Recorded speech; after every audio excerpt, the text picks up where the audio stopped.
Дистрикт, Цивил прес студио, интервју на Зоран Иванов со Атанас Кировски. Атанас Кировски, новинар, уредник, главен уредник, менаџер, македонски пионер на најавторитетната медиумска британска куќа BBC, волтеровски борец за своите и за ставовите на своите соговорници на македонската јавна сцена во медиумите и на социјалните мрежи. Тивок па ќе буфне од време на време и овој мој најсубјективен впечаток за Атанас Кировски е поводот и предизвик за средба со него овде во Дистрикт да проговори за себе, за новинарството, за државата, за општеството, за соочување со неговите ставови, но и за контраверзии со истите. Атанас Кировски, добре дојдете во Дистрикт на Цивил прес студио. Бевте во Телма, каде е сега Кировски? Сега Кировски не е во некој од традиционалните македонски медиуми. Пишувам колумна за Ал Джезира, работам по нешто за Ал Джезира Балканс. Малку се занимавам со филмови, со продукција, со дистрибуција на филмски контент. Затоа малку подолу. Сега како гледач, кога Кировски гледа вести на Телма, па и другите програми. Како е чувството?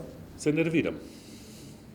Се нервирам на секоја грешка што ја прави новинарот, на секое мрзеливо одработување на веста, јас се нервирам. Но се нервирате веројатно и кога бевте позади камерата таму. Тогаш уште поише се нервирав. Кога бев уредник уште поише се нервирав. Сега се нервирам, ама не до толку. Ајде, има малку порелакс, нека се нервираат некои други таму сега. Нека се нервираат други, да.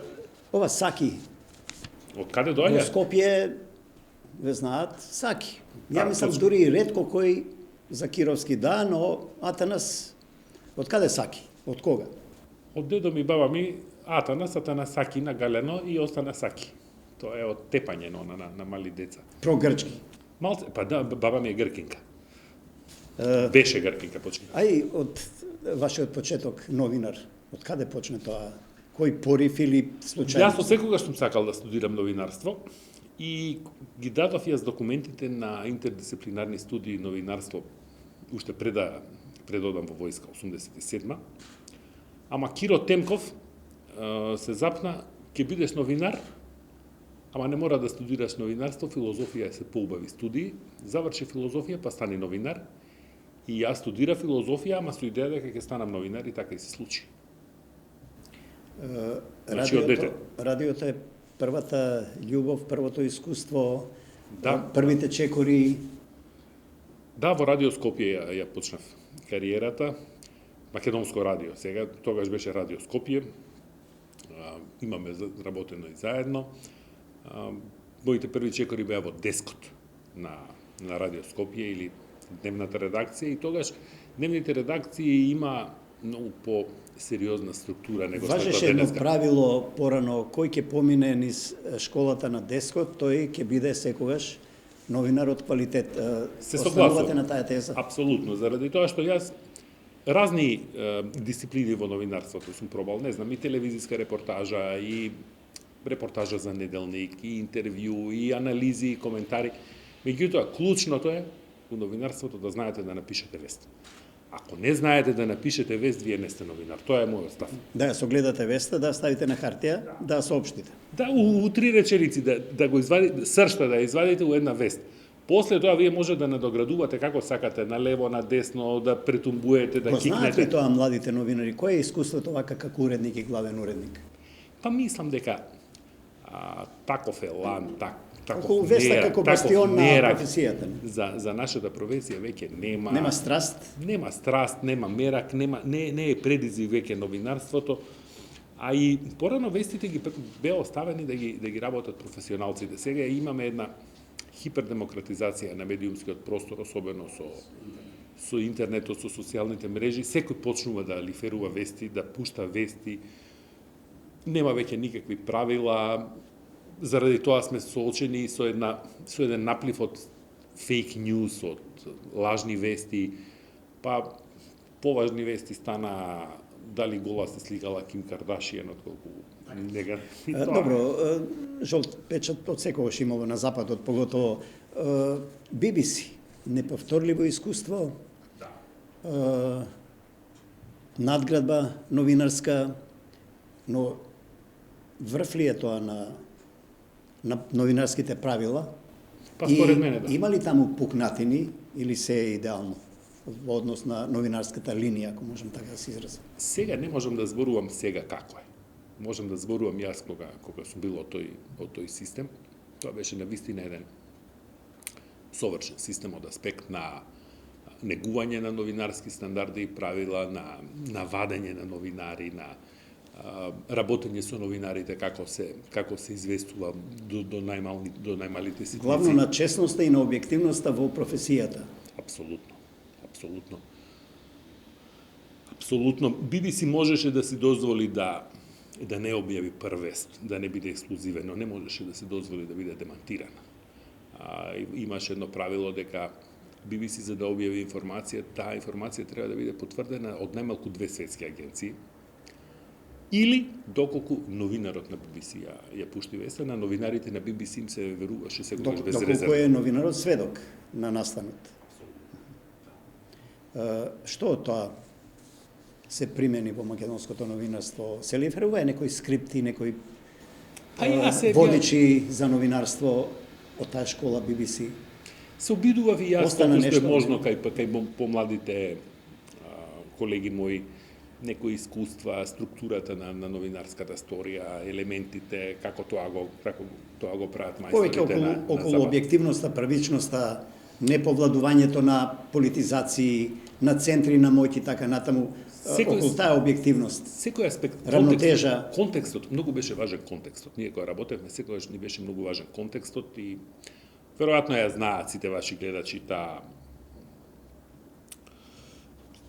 како да ја кажам, таа шала околу контекстот, дека вие всушност дали една вест ќе биде коректна или не, зависи од тоа дали ќе ја извлечете од контекст или ќе ја ставите во вистински контекст. Значи тоа сега бидејќи актуелна Русија, ќе се вратам на таа анекдота, наводно се тркале на 100 метра советскиот и американскиот претседател Кенеди и Хрушчов, и Кенеди помлад победил, и сега како известуваат. Известуваат и ТАСС, и UPI американската точно, меѓутоа со погрешен контекст. И што се случува ако не ја ставите веста во вистински контекст? UPI јавува дека на трката на 100 метри, на претседателската трка на 100 метри, американскиот претседател заврши прв, а советскиот последен. Што е точно, бидејќи се тркале двајца, ама они не кажуваат дека се тркале двајца, ја вадат веста од контекст и испаѓа некаков огромен диспаритет дека прв и последен. Така, на некоја олимпијада Хрушчов стасал 100. Не знаете, нема контекст. Важно е завршил трката. А како јавуваат па советите? Тоа е уште поинтересно. Дека на таа трка советскиот претседател завршил втор, а американскиот предпоследен. Што е исто точно, ама не кажувате дека сте двајца. Значи контекстот е клучен, се разбира балансот. Секогаш мора да има две страни. Ние бевме тренирани дека веста, нарацијата е како авион кога оди, ако премногу натежне едната страна ќе се сруши, ќе се урне. Или значи мора да има баланс. Поготоа ако не е врзан товарот натре, значи не е проверена. Да, мора да има баланс за да биде како што треба. Сега BBC баланс, контекст, меѓутоа треба да знаете каде да има и флейвор, да не биде таа вест дал, да не биде досадна, мора да ставите малце флейвор, мора да ставите малце бекграунд, да ги познавате работите, што се случувало, како се случувало.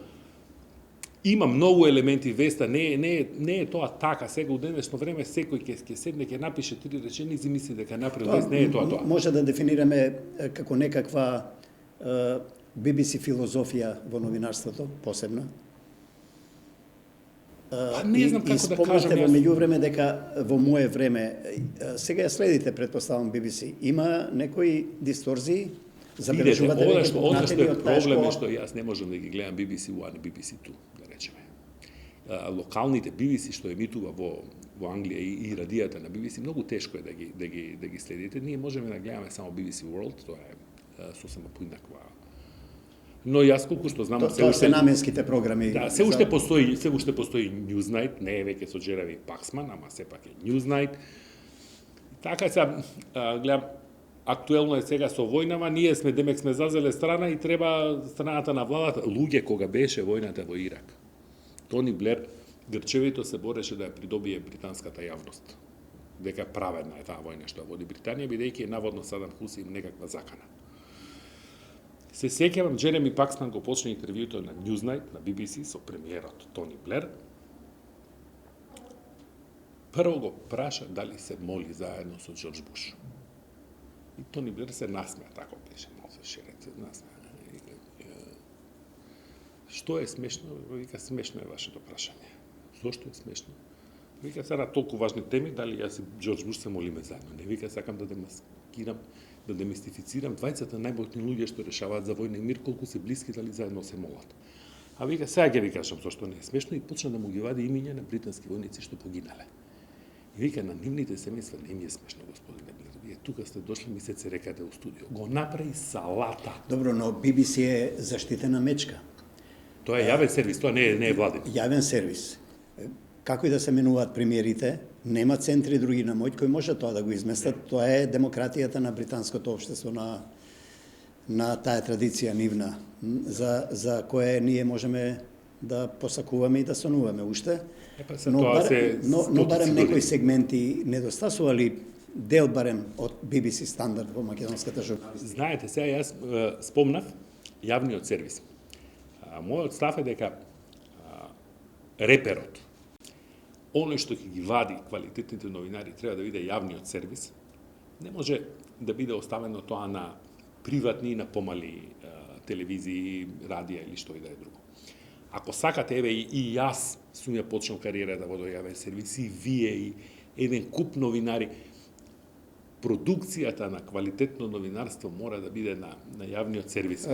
Друга школа, тоа е како во фудбалот, подмладоци, сите големи клубови си имаат своји подмладоци, па така растат по таа традиција. Да, ма големите клубови се уште се Реал Мадрид и Барселона големи клубови, нема да биде Гетафе голем клуб, стално ќе биде Реал Мадрид. Другите тргуваат, купуваат и продаваат. Ма не, во ред е тоа. Тоа е во ред. Јас го разбирам и пазарот и се, меѓутоа не може некој друг да го заземе местото на јавниот сервис во едно општество.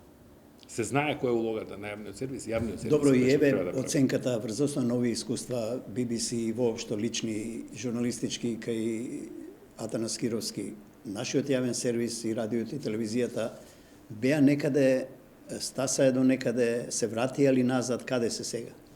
Мој впечаток е дека е многу полош отколку во времето кога државата се осамостојуваше. Нема веќе сериозни редакции. Еве, има ли јавниот сервис известуваш во Украина? Може, смее ли да се дозволи јавниот сервис да нема известуваш во Украина? Колку има продукција направено јавниот сервис? Колку сопствени серии, играни и така натаму? Не мора да се споредуваме со BBC, доволно е да се споредите со регионот, со РТС, во најблискиот комшилук или со ХТВ или со BTV во Бугарија, ќе видите каде сме ние. Тоа е одраз на целата општа ситуација во државата, политичка, не само политичка во оваа држава, клиентелистичка, непотистичка. Апсолутно. Се полнат државните предпријатија, меѓу кои јавните сервиси медиумски со баласти кои не даваат продуктивност и квалитет. Да се дозволи тоа да се третира како државно предпријатие. Меѓутоа и таму веќе некаква летаргија ги фатила новинарите, слушам, и тие се однесуваат како државни службеници, па има една анекдота, се надам дека не е точна, кога беа поплавите во Стајковци, се јавиле кај некој новинар да иде да известува, бил блиску таму и он им рекол, ај, извинете, по член 22 од алинеја 4 од закон, јас сега одмарам, утре од 9 сум на работа. Ако е стасано до таму, тогаш не знам што да правиме. Тоа е веќе бюрократизирано комплетно. Добро, таа особа и не бил новинар. Па ова мене просто неверојатно. Треба ли секој таму и секаде ако е новинар да новинарството да му е во духот и тука нема работно време. Се разбира, ама треба да има и селекција, треба да има и љубов, желба.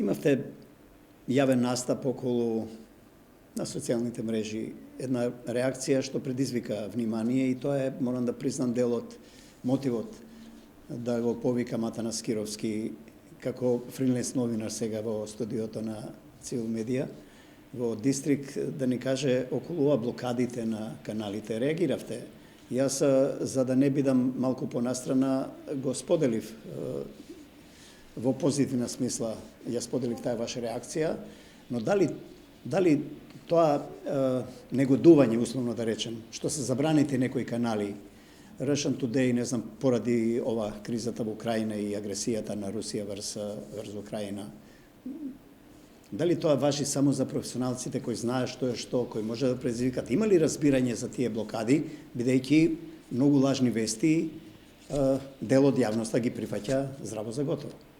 Се согласувам дека е јавност избомбардирана со многу фейк ньюс, со манипулации, со пропаганди. Меѓутоа сигурно не е решение цензурата. Цензурата е многу грда работа. Јас не знам како да ви кажам, автоматски алергија ме фаќа кога ќе видам дека некаква цензура се прави. И не само тоа, да речеме, Жозеп Борел и Европската комисија отидоа да ги цензурираат Russia Today и Спутник, а ние отидовме да бидус се што е руско. Ниеден канал, и РТР, и за све исцензурира. И што? Деме ги штитат граѓаните од проруско влијание, ги штитат граѓаните од лажни вести. Кој е тој конечно што определува што се лажни вести, што не се? Имаме ние некакво тело за цензура, па решава тие се квалификуваат да емитуваат на територија на Македонија, тие не се квалификуваат. Тоа е страшно. За професионалците и вака и така ќе се снајдат. Еве свртете, не знам, телевизија, вестите на Белград, мислите дека Russian Today или Москва ги емитува? Ја мислам дека е побетер малце, ама горе-доле значи ја дава таа страна повеќе и ја нагласува, така што информацијата не е проблем. Дали тие блокади се однесуваат таа цензура, се однесува на популацијата повеќе или малку е мода да се покаже солидарност некаква? Мислам дека колку сме ние верни на политиките на Европската унија, бидејќи јас побарав ако какви ќе бидат ефектите, еве цензурата, тоа е вадите атомска бомба, нема погрдо нешто.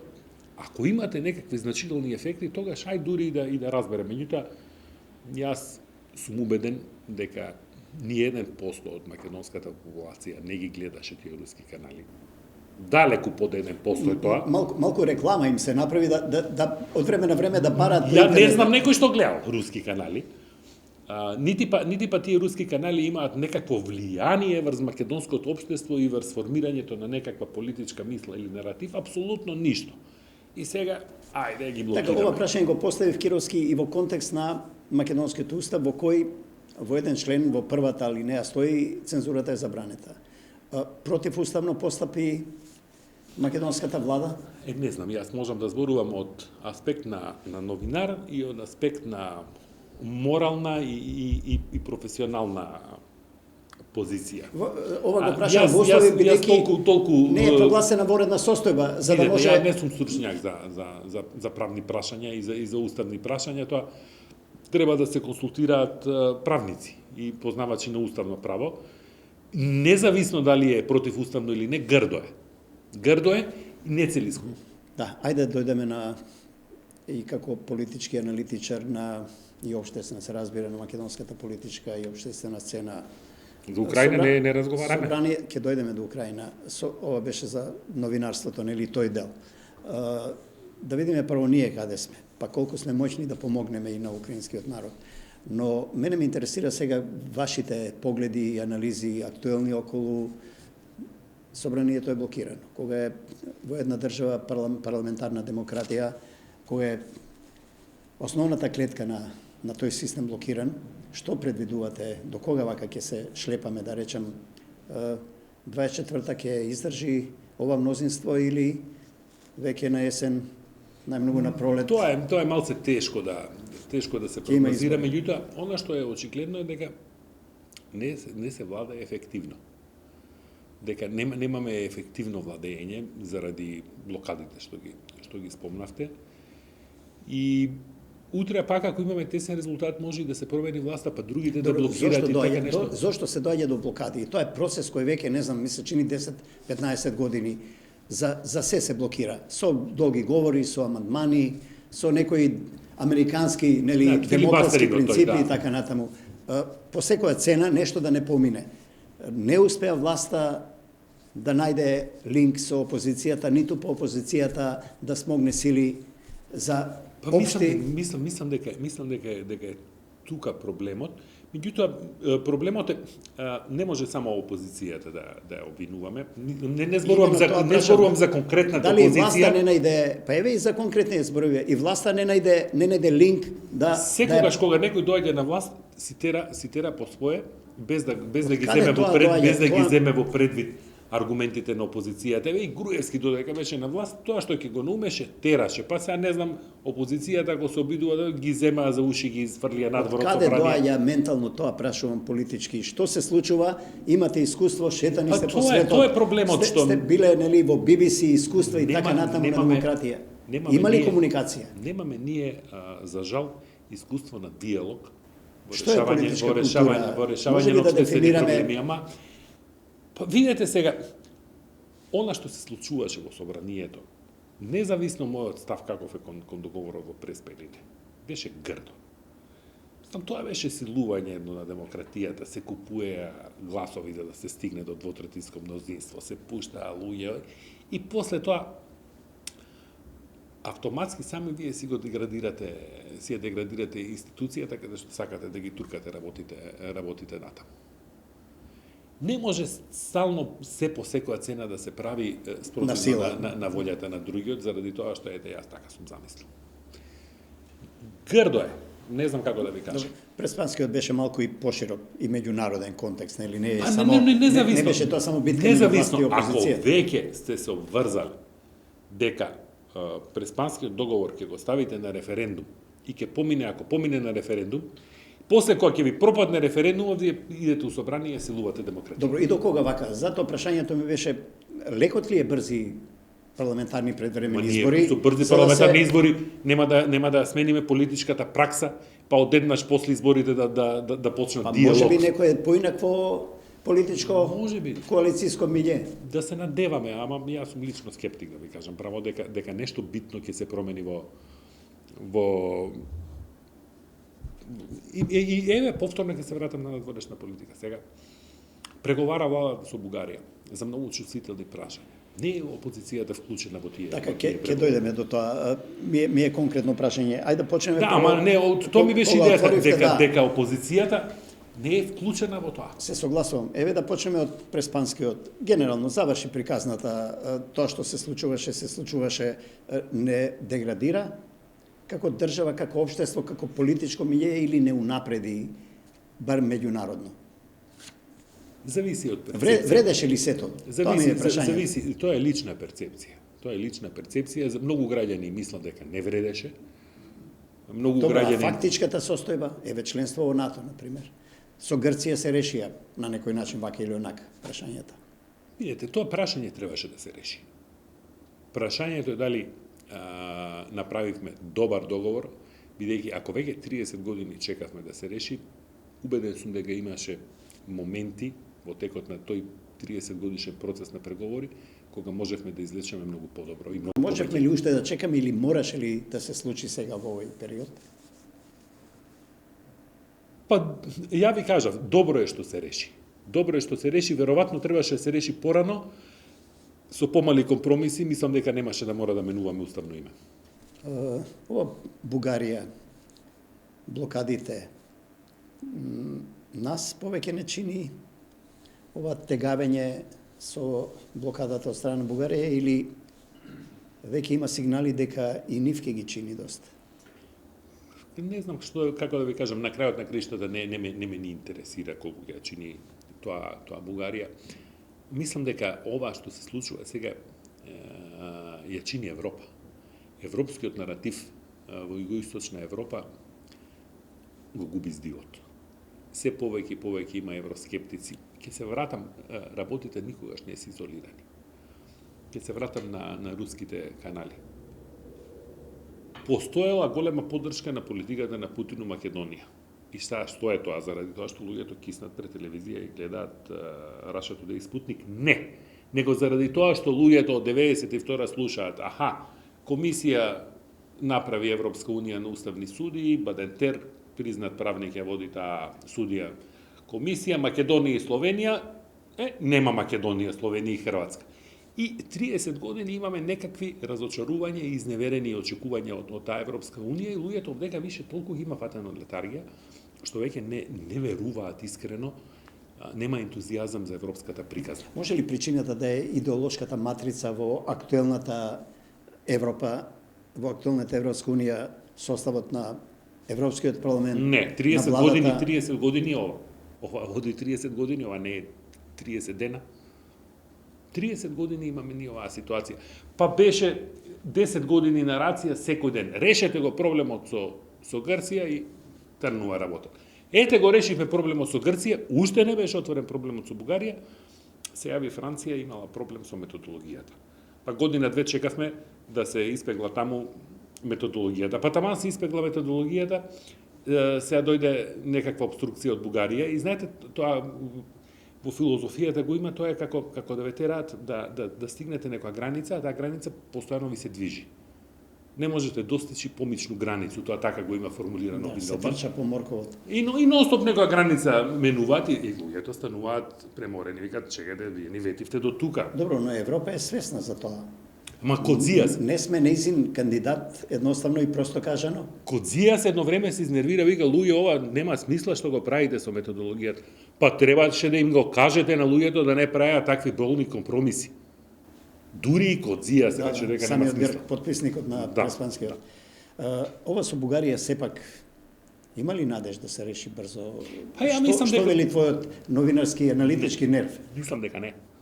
Мислам дека не, бугарите видоа дека ние после долги тормозење со Грција едно време се преизмори јавноста и кога дали личност, дали општеството ќе се прекрши дека треба да се оди во некаков компромис, они мислат дека ќе успеат да извлечат многу и дека не им е во нивен интерес. Што значи Кировски тоа многу? Сега треба не го дефинирам тоа како дефетизам некој, но се слушаат и гласови. Некои се, ако се вака малку расчленат, се гледа дека се чисто политички и политизирани, нели? Но од друга страна, токму заради ова што нема кооперативност меѓу власта и опозицијата, дури ни на темата проблемот со Бугарија, и ги немаат во истиот момент обострано информациите, и нормално да има и такви реакции. Но што би можело Македонија да има штета по идентитетот? Видете, Бугарија не последните 30, последните 130 години води една политика дека Македонија е всушност незина територија и дека се тука македонски българи. И дека заради тие неправди, условно кажано, што ги има доживеа на Бугарија, Втората Балканска војна ја водеа исклучиво заради Македонија. Тие одбраа погрешна страна во Првата светска војна заради Македонија. И во Втората Сојузот со Хитлер беше Македонија. исто заради Македонија. Дури и во времето на Тодор Живков, тие говореа за един народ, две држави. Еве сега ја имаме истата нарација. Значи тука не станува за некаква ад-хок политика на Бугарија, тука станува збор за еден став на бугарското општество и на бугарските граѓани вкоренет.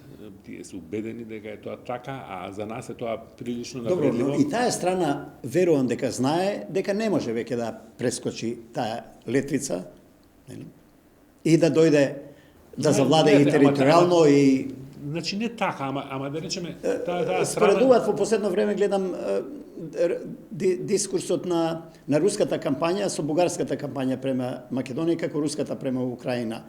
Има ли нека аналогија, иако реагираше нашата влада, но кој ќе се отвори вака зборовите се исти? Има аналогија, се разбира. Интонацијата е идентична, нели? Содржините се многу слични. Се разбира дека има. Значи бугарите велат некаква дебугаризација дека се правело тука и дека тој процес треба да запре. Еве да речеме ако запре процесот на дебугаризација, каков процес ќе почне, на насилна бугаризација или на мека бугаризација? Добро, тука е завршен еден процес на македонизација и Кировски, нели е за бугарите и за бугарската страна подобро Македонија да влезе во Европската унија, по овие ментални и емотивни војни таму да ги води, по цивилизацијски, по субтилно. Не знам што да ви кажам. Со повисок стандард. Тоа си занимни прашања, меѓутоа тоа очигледно дека се тоа историски фрустрација. Можат и американците се гледа дека се трудат, иако со војната во Украина малку да сме подзаборавени. Можат ли нешто порадикално да помогнат? Се обидоа еднаш два пати да пратат некакви пораки во Софија. Нешто, како што велите, не ги боли уво. На крајот се седува на самите нас. Така се случи и со Грција, така ќе биде и со Бугарија. Државите имаат интереси во политиката. Еве сега беше министерот за одбрана Бугарија излегува на Црно море, не случајно брзо влезе и во НАТО и не случајно не подготвена влезе во Европска унија. И некои ракети ги инсталираат сега на брегот на заради Црното море. стратешката позиција. Од таму е 200 километри војната. Да пратат порака до Русија дека претеравте, нели? Значи поентата ми е тоа дека Бугарија си има своја некаква тежина и дека сигурно нема да си ги загорат американците своите стратегиски позиции, стратегиски релации заради тоа што спорот меѓу Бугарија и Македонија е неправеден или е правдата на страна, значи тоа такво дохиходство не постои у надворешна политика. Ми остане уште две теми, ова со Украина. Што да прави Украина со себе, со Европската унија, со Америка, па и со Кина, и што да прави и Русија со Украина, со себе, со Обединените нации, со Совет за безбедност, со светот воопшто. Што се случува и што ќе се случи? Па јас одамна ги читам добрите американски аналитичари, велеа дека првиот приоритет на руската надворешна политика е да си го безбеди периметарот. Тоа значи државите кои што се во незино најнепосредно соседство, како што е Украина, каде што има и сериозно руско малцинство, особено во источните региони што гравитираат кон Русија, и дека тоа е прв надворешно политички приоритет на Русија, и дека таму не треба претерано да им се брца на русите у очи.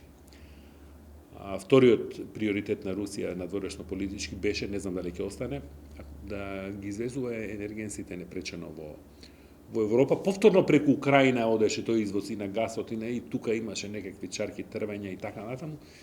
Значи тоа е прашање од стратегиски интерес на Русија. Не е дека Русија почнала војна некаде, не знам, у Афганистан или у Виетнам или што ја знам, па ова е животно важно прашање за Русија. Ајде вака да дефинираме. Прво, немаше ли Западот, Америка, посебно Вашингтон, доволно слух за тоа, за да не дојде до агресијата? И второ, мораше ли Русија не мораше да влезе со тенкови, значи, да убива и деца, и возрастни, и старци, и да руши згради и така натаму? И каде е епилогот сега на ова? Значи требаше да се кога велиме не мораше, може ли да дефинираме или да насетиме, условно да речеме во наводници, виновник? Дека Москва е виновна до денешен ден, тоа неспорно и натаму со разорување и со тенковите на меѓу зградите каде што спијат луѓе и каде што се раѓаат за да нема недоумици. Русија е агресорот у оваа војна. Украина и украинскиот народ имаат право на сопствено државно уредување, на какви сакаат сојузи да прават, со кого сакаат. Со кого сакаат. Сега на Русија тоа не е право.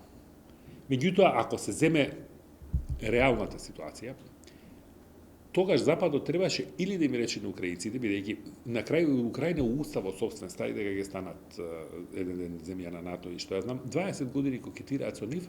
Реагираше Москва. Ама знаете, кокетираат топло-ладно. Или нека речат, добро, ќе ве примиме во НАТО по секоја цена и спремни сме на конфронтација со Русија, или нека тоа нас не велат за Европска унија, така, нели? Брза НАТО не примија. Луѓе, договорете се со Русија, дали ќе бидете неутрални, нешто демилитаризирани, очигледно, многу им е трн окон. Мораше да... Може ли Днепар сега да биде таа зона на разграничување или Русија сепак ќе се задоволи со Донбас и со копнениот пат до... Не знам што да ви кажам. Значи, анексирана, да. Ние тука, јас последен пат сум бил во Москва пред 20 години врз основа на информациите што ги читаме од странските известувачи и анализи, вадиме некакви заклучоци, но навистина не можеме да знаеме што ќе се случи, како ќе се случи. Според мене греота е ќе продолжи оваа Ќе има уште жртви. Ќе има жртви, ќе продолжи војната. Ќе има некаков таков политички епилог дека има ли било каков сигнал дека Запад може и воено да влезе во Украина. Тогаш се оставени на милост и немилост, да ги срушат сите нивни градови и така да клекне на колена целата држава, да остане без народ практично, да биде окупирана во класична смисла на зборот и кој епилог на крај тоа би имало? Нема да биде на крај така окупирана, нити па е така едноставно вие да држите под јарем 45 милиона народ. Дали се насетува нешто имаше од страна на турската држава како јас мислам дека некаква тука сигурно од таа страна и американците нешто преговараат. Зеленски се согласува дека ќе се оди на некаква варијанта да биде Украина неутрална. Има сигнали и од руска страна за некаков компромис. Тоа ќе биде неутрална, ќе биде Украина, ќе бара Украина некакви безбедностни гаранции дека војни на Русија нема да Како и да е, кога се води војна страдаат луѓе, тие последици на семејствата, на поединци, на микроплан, никој не ги гледа, не ги преку 3 милиона бегалци имаме. Така е. Греот. Ајде да завршиме, нистече терминот со една убава тема, Атанас Кировски Саки и филмот. Да. Љубител, Од дете. актив? Ајде. Од дете, секогаш сум Зошто во новинарството, а не во кинематографијата, например? Тоа е добро прашање.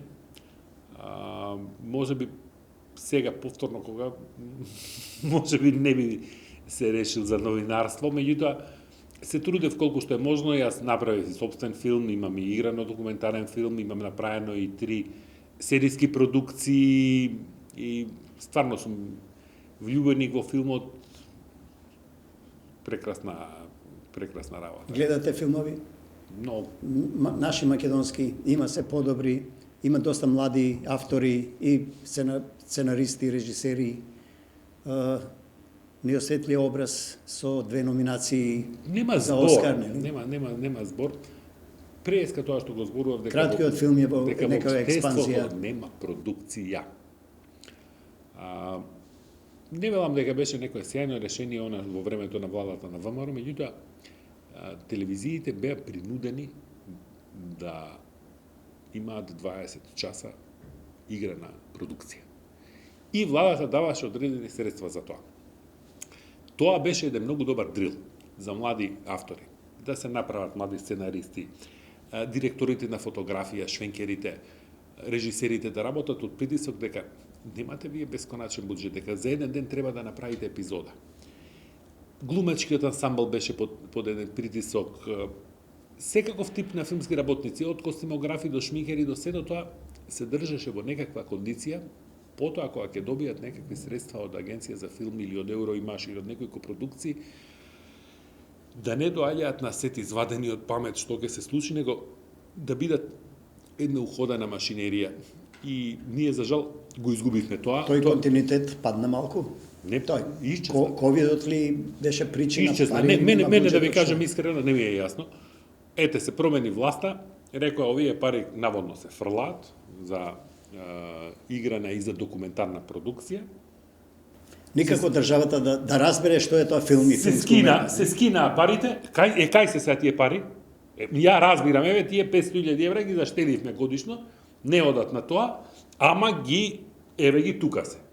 Нема ги нигде, а се укина ова. Затоа е греота.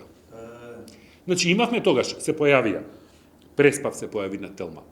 Се појави на Телма за деца играна серија. 5 плюс фамилија. Се појави семејство Марковски на Канал 5. Инсайдер на Телма. Се појави на Сител терапија со Никола Ристановски. Еве, ајде. Почна некаква продукт. Значи, еве ви кажам, 5 серии трна и згасна. Не згази времето. Ајде со една филмска порака, нели, за крај. Треба државата да одржи кесе, да разбере што е филм и филмска уметност, веројатно. Премногу бирократија. Премалку креативности во владините институции. Атанас Кировски Саки е сега на слободниот новинарски. Меѓу другото за филмот, вие што велите од деца, ние кога одевме во кино, тоа беше настан. Добро, други времиња беше, беше. Немаше дигитална технологија да можеш на телефон да гледаш филмови, нели? Не одат. Го нема тој шмек. Но ајде да привршиме. Сега сте слободен на новинарскиот, на уредничкиот, на главно уредничкиот, на директорскиот новинарски пазар. се враќате, ќе се вратите во фелата, сте на располагање, чекате покана или она черчиловското доста беше од новинарството, одам во други води? Па, отприлike така, но не се знае никогаш. Во секој случај, да, малку постои една заситеност, една замор, ако сакате и една разочараност, дека идеалите кон кои што се стревевме не успеавме да ги имплементираме во пракса, иако бевме во ситуација, сум бил и менаџер и главен уредник со години на медиуми, и се трудев, максимум давав од себе, но резултатот не испадна. Од искуство на телевизиското новинарство му недостасува печатеното како искуство во квалитетот? Не, тоа се различни, сосема различни дисциплини или провиниенци, или како сака да кажа, сосема поинаку се пишува за телевизиска репортажа, сосема поинаку за вестник. Дури моето искуство е дека многу добро пишуваат за телевизија луѓе што се буквално полуписни. Сега пишувате колумни од време на време?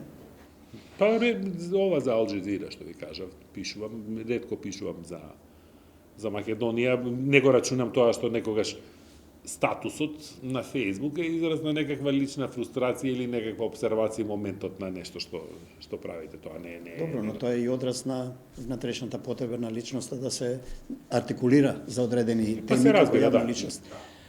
Дистрикт Цивил Прес Студио, Атанас Кировски Саки, ви благодарам. Благодарам и јас.